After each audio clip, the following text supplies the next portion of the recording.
दोस्तों आज के वीडियो में देखेंगे साइंस के कुछ इंपॉर्टेंट प्रश्न जो आरआरबी ग्रुप डी के लिए बहुत ही ज़्यादा महत्वपूर्ण हैं। तो वीडियो को आप अंत तक देखिएगा।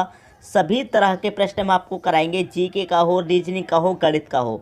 बस आप रेगुलर हमारे साथ बने रहिए और वीडियो को पूरा देखा करें। चलिए स्टार्ट करते हैं। पहला प्रश्न है, द्रव्यमान का एसआई मात्रक क्या है? देखिए बहुत सारे बच्चे ऐसे हैं जिनको इसका आंसर मालूम होगा, लेकिन बहुत बच्चों को नहीं पता। देखिए मैं आपको सबसे पहले एक जानकारी दूं, जो मात्रक है उसको सबसे पहले एम के एस के नाम से जाना जाता था। सबसे पहले एम के एस, ठीक है, सबसे पहले। लेकिन उसके बाद में ये एसआई के नाम से मशहूर हुआ। एम का मतलब होता है मीटर, ठीक है, के मतलब होता है किलोग्राम, और एस का मतलब होता है सेकेंड, ठीक है, एस का मतलब होता है सेकेंड। सबसे पहले ये एम के एस था, उसके बाद में ये एस आई के नाम से मशहूर हुआ, ठीक है। अब यहाँ पर पूछ रहा है कि द्रव्यमान का एस आई मात्रक क्या है? द्रव्यमान का एस आई मात्रक। अब अगर आप ऑप्शन पर नज़र डालें तो क्या आपको मीटर कहीं दिखाई दे रहा है? बिल्कुल भी नहीं। सेकेंड कहीं दिखाई दे रहा है? बिल्कुल भी नहीं। किलोग्राम दिखाई दे रहा है? आप कह रहा सर पहले ऑप्शन में किलोग्राम है। आंसर आ गया। द्रव्यमान का एसआई मात्रक क्या है? किलोग्राम। ये आपकी प्रश्न का क्या हो गया? सही आंसर हो गया।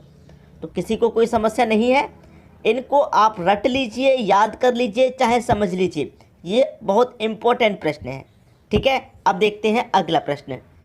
अगला प्रश्न है, सूर्य को देखने के लिए किस यंत्र का प्रयोग किया जाता है? सूर्य को देखने के लिए किस यंत्र का प्रयोग? अगर कुछ बच्चे कह रहे हैं कि स्ट्रोबोस्कोप को प्रयोग किया जाता है, तो स्ट्रोबोस्कोप क्या है मैं आपको बता दूं, जो पहले ऑप्शन में है। ये डीजे वाली लाइट है, ये डीजे वाली लाइट है, ठीक है। स्ट्रोबोस्कोप कौन होती है? डीजे वाली लाइट।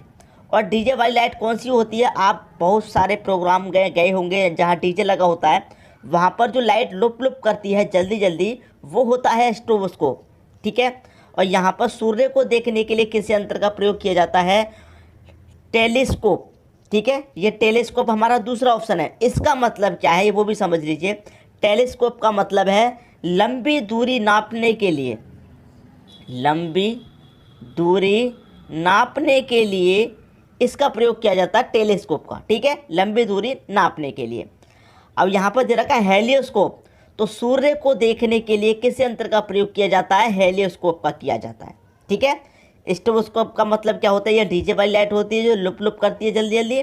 टेलीस्कोप का मतलब होता है, टेलीस्कोप किस काम में आता है? लंबी दूरी नापने के लिए काम में आता है। और हेलियोस्कोप से हम क्या करते हैं? सूर्य को देखते हैं, ठीक है। अब देखेंगे अगला प्रश्न।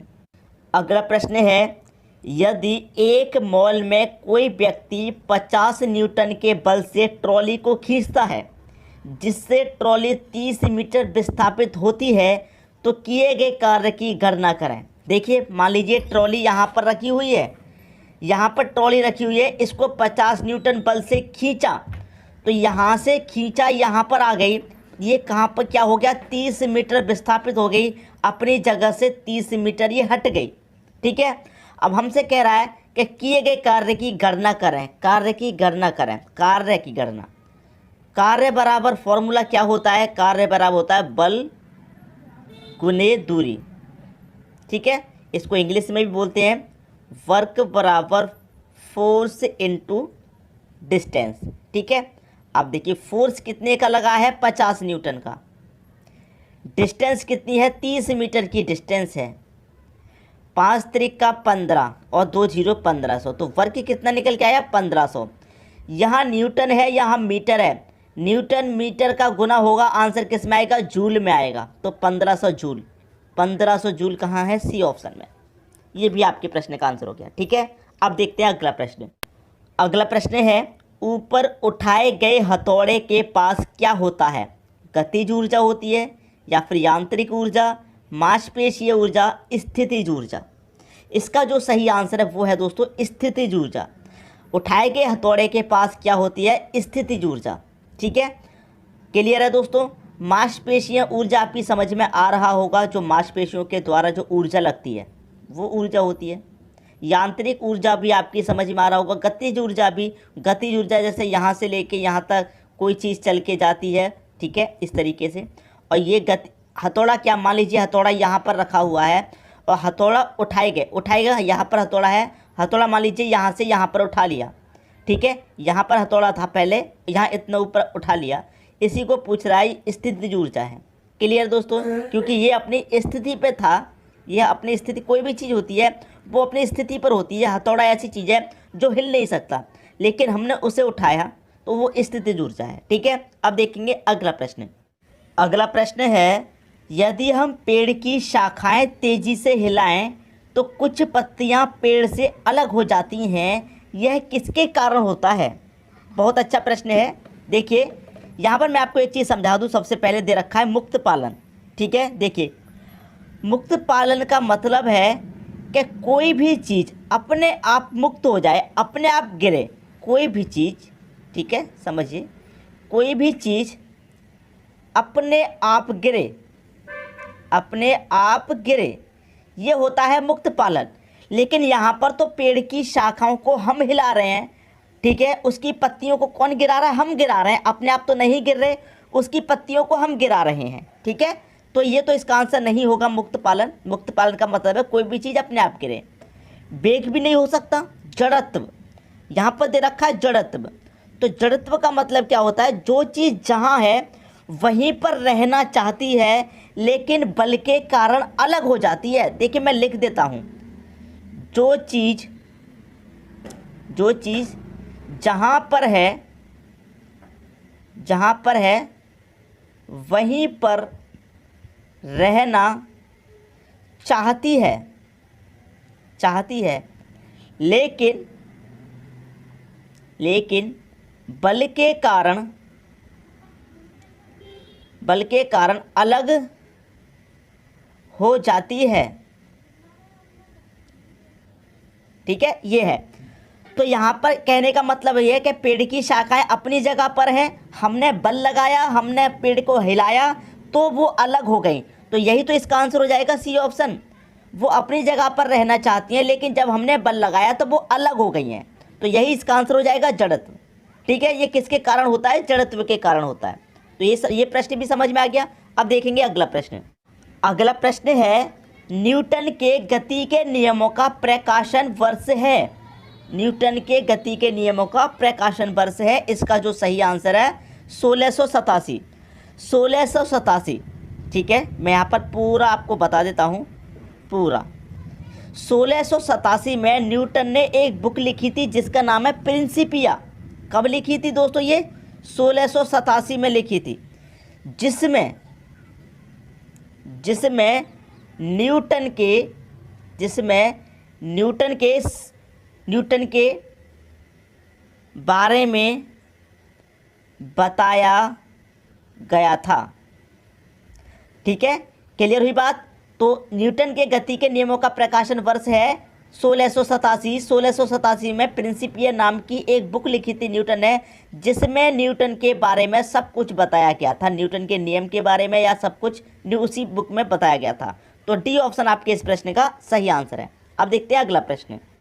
अगला प्रश्न है, द्रव्यमान और वेग का गुणनफल है। भाई द्रव्यमान और वेग का क्या पूछ रहा है? गुना।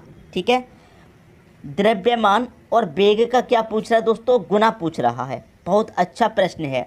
देखिए बल बराबर, तो हमने यहाँ पर अगर हम बल की बात करें तो बल बराबर क्या होता है?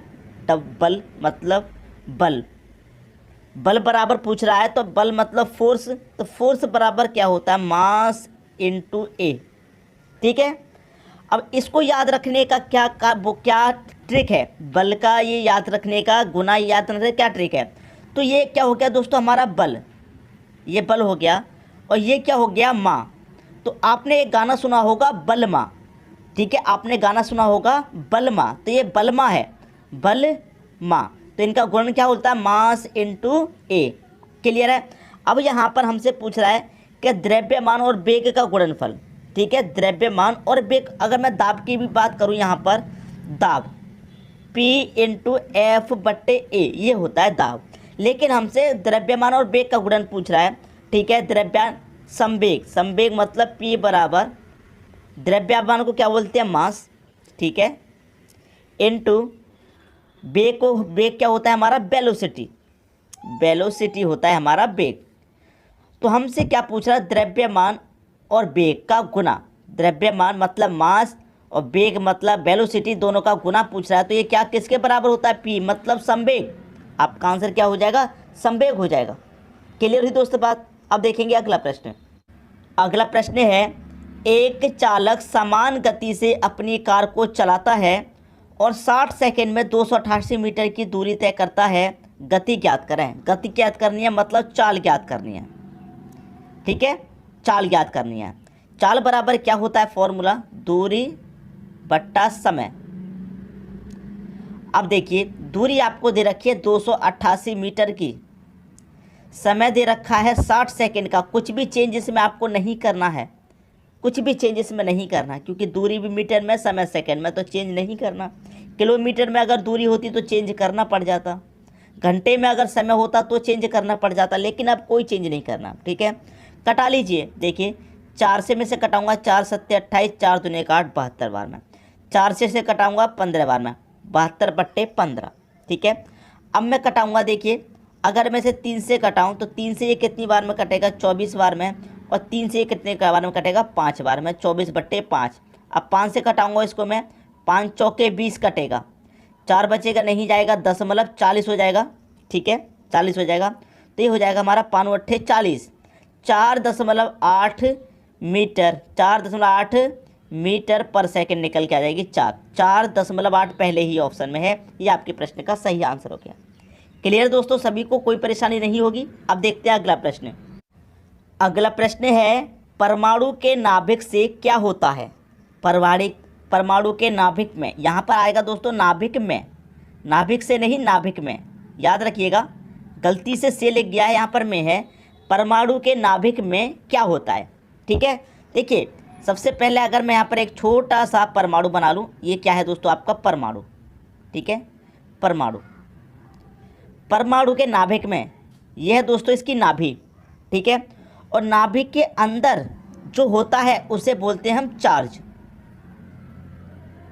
ठीक है, नाभिक के जो अंदर होता है वो चार्ज होता है, और इसके चारों तरफ यहाँ पर जो घूमता है उसको क्या बोलते हैं, इलेक्ट्रॉन बोलते हैं इसको, इलेक्ट्रॉन। ठीक है, इसको बोलते हैं हम इलेक्ट्रॉन। क्लियर है। और यहाँ पर जो होता है इसके अंदर, ये यहाँ पर जो होता है ये होता है हमारा धनावेशित, ये धनावेशित। ठीक है, और धनावेशित के अंदर क्या क्या चीज़ें होती हैं, प्रोटॉन, प्रोटॉन प्लस न्यूट्रॉन,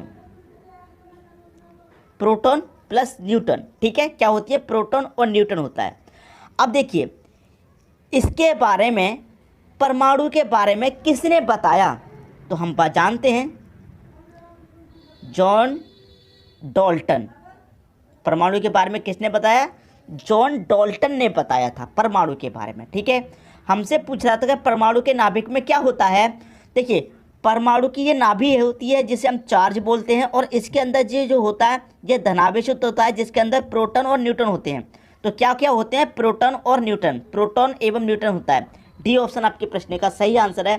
अगर आपको मालूम है परमाणु के नाभिक में क्या होता है तो प्रोटॉन और न्यूट्रॉन होता है, आप डायरेक्ट आंसर कर दीजिए, तो मैं आपको पूरा समझा रहा हूँ क्या क्या होता है। ठीक है दोस्तों, अब देखेंगे अगला प्रश्न। अगला प्रश्न है, कैथोड किरण प्रयोग पहली बार किसके द्वारा किया गया। भाई पहली बार किसके द्वारा किया गया, Rutherford, Dalton, J Thomson, Goldstein. अब देखिए ये प्रश्न मैं आपको होमवर्क के लिए दिया हूँ, ये जो प्रश्न है ये मैं आपको होमवर्क के लिए दिया हूँ, इसका आंसर आप मुझे बताइए क्या होगा। ठीक है, कमेंट बॉक्स में।